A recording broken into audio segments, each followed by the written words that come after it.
नमस्ते। Cold fusion के एक और एपिसोड में आपका स्वागत है। दुनिया भर में सेमीकंडक्टर्स की कमी चल रही है, ये तो कोई राज नहीं। शायद आपने न्यूज़ में सुना हो या ऑनलाइन किसी आर्टिकल में पढ़ा हो, या फिर आपने कोई प्रोडक्ट खरीदने की कोशिश की हो और आपको बताया गया हो कि उसकी डिलीवरी में अभी बहुत ज़्यादा देरी होगी या फिर डिलीवरी ही नहीं होगी। कार मैन्युफैक्चरर्स इस बार $110 बिलियन की सेल मिस करने वाले हैं क्योंकि उन्हें वाइटल चिप्स नहीं मिल रहे हैं। कार कंपनीज प्रोडक्शन बंद कर रही हैं। फोर्ड के सीईओ जिम फर्ले कह रहे हैं कि सेमीकंडक्टर चिप शॉर्टेज शायद सबसे बड़ी सप्लाई शॉक है जो उन्होंने कभी देखी है। एक नए सर्वे में ऑटोमेकर्स का 93% मानते हैं कि चिप शॉर्टेज ऑटो इंडस्ट्री पर बहुत बुरा असर डालेगा। आईफोन 12 के साथ महीने भर की देरी हुई थी और सैमसंग अपने लेटेस्ट गैलेक्सी आईफोन के लॉन्च को पोस्टपोन करने के विचार पर है। तो क्या हो रहा है? कैसे हो सकता है कि दुनिया एक ऐसे महत्वपूर्ण हिस्से की कमी से जूझ रही है जो मॉडर्न समाज का एक हिस्सा है? आगे क्या होगा? आम मान्यता के विपरीत ये शॉर्टेज सिर्फ पैंडेमिक की वजह से नहीं है। चलिए देखते हैं। आप देख रहे हैं कोल्ड फ्यूजन टीवी। हम जिस तरह से एक दूसरे से कम्युनिकेट करते हैं, हमें एंटरटेन करते हैं, सीखते हैं, खाना बनाते हैं, ट्रैवल करते हैं, हील करते हैं, बिल्ड करते हैं और काम करते हैं, सब सेमीकंडक्टर्स की वजह से चलता है। एक समय था जब इन चिप्स को सिर्फ कंप्यूटिंग के साथ जोड़ा जाता था, लेकिन पिछले कुछ दशकों में कंप्यूटर चिप्स हर इलेक्ट्रॉनिक आइटम का एक एसेंशियल कंपोनेंट बन गया है जो आपके पास है। बस आप अपने आसपास देखिए और सोचिए एक सेकंड के लिए। शायद आपको लगता हो कि फ्रिज और केटल जैसे आइटम्स भी इंक्रीजिंग कॉम्प्लेक्स हो रहे हैं, जिसके लिए उन्हें और अधिक चिप्स की ज़रूरत होती है। बेसिकली दुनिया में जो भी चीज़ें पिछले 5 से 10 सालों में बनाई गई हैं, उनमें पावर यूज़ होती है और वो सेमीकंडक्टर्स का यूज़ करती हैं। आपकी कार, लाइट बल्ब, बच्चों के खिलौने, bathroom scales, water filters, doorbells, toilets, sanitizer dispenser तक। ये लिस्ट रोज़ बढ़ती जा रही है और ये सिर्फ ये प्रोडक्ट्स नहीं है। हमारी चीज़ों को बनाने वाली चीज़ें भी सेमीकंडक्टर्स का यूज़ करती हैं। हर प्रोडक्शन स्टेज से लेकर डिज़ाइनिंग, प्लानिंग, मैन्युफैक्चरिंग तक, सेल और शिपिंग तक सब चिप्स का यूज़ करती हैं। अब तक तो आप समझ गए होंगे कि हमारा सेमीकंडक्टर्स पर रिलायंस कितना क्लियर है। फॉरेस्टर्स कंसल्टिंग द्वारा मैन्युफैक्चरर्स का सर्वे करने पर पता चला कि इंडस्ट्रियल मशीन और electrical equipment segment chip shortage से सबसे ज़्यादा प्रभावित हुए हैं। उनके पीछे आईटी हार्डवेयर और कंप्यूटर सेक्टर्स भी बहुत पीछे नहीं हैं। तो पहले जगह पर शॉर्टेज क्यों है? इलेक्ट्रॉनिक प्रोडक्शन की दुनिया टफ है और सर्वाइवल के लिए इनोवेशन बहुत ज़रूरी है। सेमीकंडक्टर इंडस्ट्री में बहुत सारे प्लेयर्स हैं जो चिप्स डिज़ाइन करते हैं, लेकिन सिर्फ कुछ ही मैन्युफैक्चर करते हैं। इंटेल डिज़ाइन भी करता है और मैन्युफैक्चर भी, लेकिन कंपनीज जैसे कि एप्पल, एनवीडिया, क्वालकॉम, एएमडी अपने चिप्स खुद डिज़ाइन करते हैं, लेकिन उनका मैन्युफैक्चरिंग आउटसोर्स करते हैं।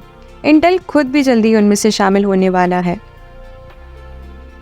ताइवान सेमीकंडक्टर मैन्युफैक्चरिंग कंपनी यानी TSMC मैन्युफैक्चरिंग के लिए गो टू कंपनी है, जिसके पास ग्लोबल मार्केट का 54% शेयर है। एनवीडिया और एप्पल प्रोडक्ट के लिए हाई परफॉर्मेंस चिप्स के साथ साथ वो कार्स से मिलने वाले लो एंड चिप और माइक्रो कंट्रोलर यूनिट भी प्रोड्यूस करते हैं। ये अक्सर 200 millimetre wafer class of chips के नाम से जाना जाता है। आप यहाँ एक प्रॉब्लम देख रहे होंगे। एक कंपनी अधिकतर मेजर कंपनीज के लिए अधिकतर चिप्स बनाती है। ये चेन का सबसे कमज़ोर लिंक है। लगभग सब कुछ TSMC के शोल्डर पर है। ये एक सप्लाई डिजास्टर था जो होने वाला था। जब पैंडेमिक आया, दुनिया भर की इंडस्ट्रीज डिस्टर्ब हो गई। अलग अलग कंज्यूमर्स ने अलग अलग तरीके से रिएक्ट किया। जैसे कि पर्सनल इलेक्ट्रॉनिक की सेल बढ़ गई क्योंकि लोगों ने अपने होम ऑफिस अपग्रेड किए। तो कंपनीज जैसे कि एप्पल और एनवीडिया ने ज़्यादा सेल लिए, लेकिन ऑटोमोटिव मैन्युफैक्चर ने ड्रॉप देखा और कंपनीज जैसे कि जनरल मोटर्स, वॉक्सवैगन ने चिप्स ऑर्डर कैंसिल कर दिए और डिले कर दिए क्योंकि उन्हें लगा कि सेल में लंबा स्लम्प आने वाला है। चिप मैन्युफैक्चरर्स ने फिर अपना फोकस ऑटो इंडस्ट्री से दूसरे एरिया पर शिफ्ट कर दिया। जब सेल फिर से शुरू हुई तो ऑटो इंडस्ट्री ने उन्हें फिर से तेज़ी से बढ़ने को कहा, लेकिन बात यह है कि सिलिकॉन प्रोडक्शन को तेज़ी से बढ़ने में महीनों लग जाते हैं। तो इतना लंबा समय क्यों? क्योंकि ये फैसिलिटीज़ बहुत ही डेलिकेट ऑपरेशनल होती है। एक स्पेक ऑफ डस्ट भी चिप मैन्युफैक्चरिंग प्रोसेस में मैसिव प्रॉब्लम क्रिएट कर सकती है। एक सिंपल पावर आउटेज भी चिप मैन्युफैक्चरिंग प्लांट को वीक की केयरफुल इंस्पेक्शन करने की ज़रूरत होती है, तब जाकर सब कुछ फिर से ऑनलाइन लाया जा सकता है। आमतौर पर चिप मैन्युफैक्चरिंग प्लांट 24/7 चलते रहते हैं, तो TSMC ने दूसरे कंपनीज को अपने फैक्ट्रीज को चलाना पड़ा। तो जब कार मैन्युफैक्चरर्स ने अपने ऑर्डर्स कैंसिल कर दिए या पोस्टपोन कर दिए, उन्होंने सोचा कि जब डिमांड वापस आएगी तो बस एक स्विच ऑन करना पड़ेगा, लेकिन उनका उल्टा ही हुआ। चिप मैन्युफैक्चरर्स ने दूसरी कंपनीज से काम एक्सेप्ट करने की कोशिश की ताकि उनकी फैक्ट्रीज चलती रहे, और अब उन्हें रीटूल करने में महीने लगेंगे। इसने जनरल मोटर्स और फोर्ड को अपनी फैक्ट्रीज को यूएस में टेम्परेरीली आइडल करने पर मजबूर कर दिया। वहीं जापान में एक कोइंसिडेंटल फायर ने रेनेसास प्लांट में आग लग गई। ये जापानीज ऑटोमोटिव सेक्टर के लिए नंबर 1 प्रोड्यूसर है, जिसने वहां एक और सप्लाई शॉक क्रिएट किया। निसान ने कहा कि वो इस इशू की वजह से अपनी प्रोडक्शन से 500,000 कार्स कम करेंगे।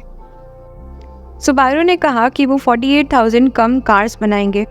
तो यहाँ एक सवाल उठता है कि कार और प्रोडक्ट मैन्युफैक्चरर्स ने अपने चिप को क्यों नहीं दूसरी जगह से ले सकते हैं, अगर उनका यूजुअल सप्लायर कैपेसिटी नहीं रखता। मुद्दा ये है कि दुनिया में इतने सारे चिप मैन्युफैक्चरर्स नहीं हैं जो कॉम्प्लेक्स कंपोनेंट्स बना सकते हैं। फिर भी एक डिज़ाइन को TSMC ने सैमसंग पर मूव करने में 6 से 12 महीने लगते हैं। PC गेमर्स और एंथुजियास्ट पार्ट पाने के लिए स्ट्रगल कर रहे हैं। लेकिन एक और प्रश्न था हाई क्रिप्टो करेंसी डिमांड का, जो और अधिक GPUs को गोबल अप कर रहा था। इसके बारे में और बात करने के लिए यहाँ केलब बॉक्सटॉम हैं। वो एक सब्सक्राइबर हैं जो अपनी खुद की mid size PC building company चलाते हैं। यहाँ कुछ चीज़ें हैं जो केलब PC इंडस्ट्री के पीछे देख रहे हैं। मेरा नाम केलब है। मेरे पास एक कंपनी है जिसमें हम गेमिंग PC बेचते हैं। हमारे ई-कॉमर्स स्टोर के लिए ऑनलाइन गेमिंग PCs बेचते हैं। हम देख रहे हैं कि लगभग हर एक नई ऑर्डर जो हमें हर हफ्ते प्लेस करते हैं उसका प्राइस बढ़ता जा रहा है, और ये डिस्ट्रीब्यूटर से सीधा मैन्युफैक्चरर तक है। ये कोई व्यक्ति नहीं है जो खरीद कर बेचने की कोशिश कर रहा है और प्रॉफिट कमाने की कोशिश कर रहा है। हम देख रहे हैं कि actual MSRP of the item पर इतना ज़्यादा प्राइस बढ़ रहा है। Crypto currencies record highs hit कर रहे हैं, तो सब माइनर ग्राफिक कार्ड्स जितने संभव हो उतने उठाने की कोशिश कर रहे हैं, क्योंकि माइनिंग पहले से ज़्यादा फाइनेंशियली फीजिबल हो गई है। मेरे हिसाब से मुझे नहीं लगता कि इन नए कार्ड्स पर प्राइस सीधा वापस कम हो जाएगा। eBay पर बहुत सारे हाई प्राइस पुराने कार्ड्स होंगे, लेकिन इन नए कार्ड्स पर हम स्ट्रॉन्ग डिक्रीज देखने को नहीं मिलेगा, खास करके क्योंकि मार्केट में कितना ज़्यादा पैसा है। ये पैसा कहीं ना कहीं तो जाना पड़ेगा, क्योंकि सब स्टिमुलेशन चेक्स की वजह से। ये कहीं ना कहीं तो जाना ही पड़ेगा, क्योंकि ये कंज्यूमर इलेक्ट्रॉनिक्स इतनी हाई डिमांड में है और इकोनॉमी में इतना एक्स्ट्रा पैसा घूम रहा है, तो इन्फ्लेशन कुछ एरियाज में दिखने लग रहा है जो अभी डिमांड्स में है। उन्हें एक $1,000 चेक मिला और उन्होंने सोचा कि ठीक है, मैं तो सर्वाइव कर ही रहा हूँ, तो मैं क्या करूँ। तो उन्होंने गेमिंग कंप्यूटर्स खरीदने का सोचा। तो जब आप ये वीडियोस देख रहे हैं, आपको लग सकता है कि आपको पूरी पिक्चर समझ आ गई है, लेकिन सब कुछ वैसा हो सकता है जैसा वो लग रहा है। जैसा कि आप जल्दी देखेंगे, कंपनीज हो सकता है कि पैनिक बाइंग कर रही है और चिप्स को होल्ड कर रही हो, जैसे डिमांड में फेक सर्ज हो रहा हो। ये चार्ट देखिए, ये अलग अलग तरह के चिप्स के लिए वेट टाइम दिखा रहा है। कुछ कंपोनेंट्स दूसरे से ज़्यादा बॉटलनेक्ड हैं, लेकिन क्लियरली ट्रेंड ऊपर की तरफ है। सस्ते रिलेटिवली लो कंपोनेंट को पिछले 6 महीने में सबसे ज़्यादा ढूंढने में मुश्किल हुई है, जिसका वेट टाइम कुछ केसेस में 200 to 300% बढ़ गया है। क्रिस रोलैंड, जो कि सस्क्वेहाना के एनालिस्ट हैं, कहते हैं कि all major product categories are up considerably. These were some of the largest increase since we started tracking data. उनकी फर्म प्रेजेंट सिचुएशन को डेंजर जोन कहती है। मतलब अगर वेट टाइम और लंबा होता है तो बायर्स क्राइसिस को एम्पलीफाई कर सकते हैं होर्डिंग करके। ये एक एग्जाम्पल है। अगर आप एक कंप्यूटर मैन्युफैक्चरर हो और आपको पता चलता है कि चिप को आने में ज़्यादा समय लगेगा, तो आप जितना संभव हो उतने चिप जल्दी से प्राप्त करना चाहेंगे। वही बात कार मैन्युफैक्चरर्स के लिए भी लागू होती है। अगर आप एक $50,000 कार नहीं बना सकते क्योंकि एक $5 चिप की वजह से, तो आप उनमें से बहुत सारे प्राप्त करना चाहेंगे, आपको उनकी ज़रूरत हो या ना हो। वैसे भी ये बात जनरल मोटर्स के साथ हुई थी। होर्डिंग सिस्टम पर अधिक स्ट्रेन डाल देती है। TSMC जैसे फाउंड्रीज के लिए प्रॉब्लम ये है कि उन्हें असली डिमांड और होर्डेड प्रोडक्ट को पहचानना बहुत मुश्किल है, और ये एक मैसिव ऑटो करेक्शन कॉज कर सकता है। इंटरेस्टिंगली, हमारे पास एक केस स्टडी है जिसे एग्जामिन करके हम इस सिनेरियो को समझ सकते हैं। 2017 और 2018 में ऑटोमेकर्स ने सप्लाई चेन स्ट्रेन फेस किए थे। कार मेकर्स ने चिप मैन्युफैक्चरर्स पर प्रेशर डाला था प्रोडक्शन कैपेसिटी बढ़ाने के लिए। 2019 में इंडस्ट्री ने रियलाइज़ किया कि डिमांड उतनी बड़ी नहीं थी जितने पहले सोचा गया था। अब चिप्स का एक बड़ा ग्लास था जिसमें कोई प्रोडक्ट नहीं था उन्हें डालने के लिए। रेनसास, जो कि दुनिया के टॉप ऑटोमोटिव चिप प्रोडक्शन में से एक है, उसने प्रोडक्शन रोकनी पड़ी और एम्प्लॉय को ले ऑफ करना पड़ा और उनके प्रेसिडेंट ने स्टेप डाउन कर दिया। और यही रिस्क है कंपनीज जैसे कि इंटेल, TSMC और सैमसंग के लिए, जो सब ने लार्जली फाउंड्री एक्सपेंशन के लिए कमिट किया है। अगर वो स्केल अप डिमांड को होर्डिंग द्वारा ओवर एम्फसाइज करते हैं तो ये सेमीकंडक्टर इंडस्ट्री को एक नेस्टी करेक्शन साइकिल में एक्सपोज कर सकता है और डिमांड वहाँ नहीं होती। ताइवान में चल रहे ऑनगोइंग ड्रॉट ने भी हेल्प नहीं किया, जहाँ TSMC बेस्ड है। चिप प्रोडक्शन को बहुत सारा पानी चाहिए होता है वाफर्स को क्लीन करने के लिए, जो बहुत सारे टेक डिवाइस में जाते हैं। ताइवान को दुनिया के सबसे बारिश वाले प्लेसेस में से माना जाता है। टाइफून से एक कॉमन अकरेंस होते हैं, लेकिन 2020 में कुछ अजीब हुआ, कोई टाइफून नहीं आया। ताइवान अचानक 56 सालों के वर्स्ट ड्रॉट में आ गया। ताइवान $100 बिलियन सेमीकंडक्टर इंडस्ट्री के लिए प्राइमरी वाटर सोर्स सिर्फ 7% फुल है, जो कि ऑल टाइम लो है। गवर्नमेंट ने TSMC से डिमांड किया है कि वह अपना वाटर कंजम्पशन 15% कम करे।